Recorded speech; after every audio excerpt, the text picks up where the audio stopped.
Joseph Campbell's Hero's Journey Framework is a way of analyzing stories that involve a hero who take on an adventure, face challenges, and return transformed. Campbell, a scholar of mythology and comparative religion, identified a common pattern of stages and elements in many myths and legends from different cultures. He called this pattern the monomyth, or the hero's journey. He divided the hero's journey into three main phases: separation, initiation, and return. Each phase has several sub-stages, such as the call to adventure, the supreme ordeal, and the elixir.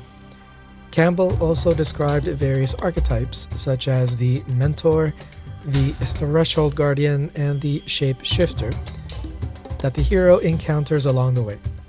Campbell's framework has influenced many writers, artists, and filmmakers who have used it as a guide for creating their own stories.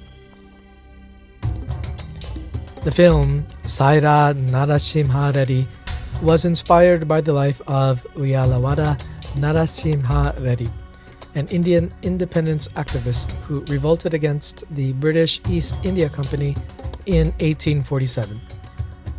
Here is a possible summary of the film using Joseph Campbell's Hero's Journey Framework. Separation. Narasimha Reddy is the chief of 66 villages in the Rayalaseema region of Andhra Pradesh. He is dissatisfied with the oppressive policies of the British, who impose heavy taxes and exploit the farmers. He receives a call to adventure when he meets his childhood friend and mentor Gosai Venkana, who urges him to join the rebellion against the British. He initially refuses the call, fearing the consequences for his people and his family. He has a supernatural aid in the form of his father's sword, which he inherits from his grandfather. He crosses the threshold when he decides to lead the revolt after witnessing the atrocities committed by the British officer Jackson. He enters the belly of the whale when he attacks and kills Jackson, becoming a wanted criminal and a threat to the British rule. Initiation. Narasimha Reddy faces a series of trials and tests as he tries to unite the different kingdoms and tribes of India under his banner.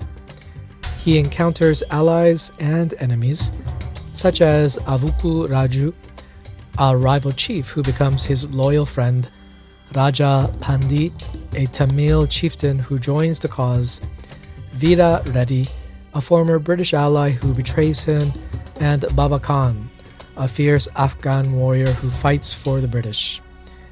He also has a love interest in Sidama, his first wife, and a temptress in Lakshmi, a dancer who falls in love with him. He undergoes a transformation when he learns the true history and purpose of his sword, which is a sacred relic of the sun god. He reaches the innermost cave when he faces the British army in a final battle at the fort of Jamalamadugu. He endures the supreme ordeal when he is captured, tortured, and sentenced to death by hanging. Return. Narasimha Reddy refuses to accept the British offer of pardon and surrender. He is rescued by his followers, who storm the gallows and free him. He returns with the elixir when he delivers a rousing speech to his people, inspiring them to continue the fight for freedom. He becomes a master of two worlds when he reconciles with his wives and his son, who is born during his captivity. He faces a final challenge when he is surrounded by the British troops, who fire a cannon at him. He dies a martyr, but his legacy lives on as the precursor of the Indian Rebellion of 1857. He is hailed as a hero with 1,000 faces by the future generations of freedom fighters.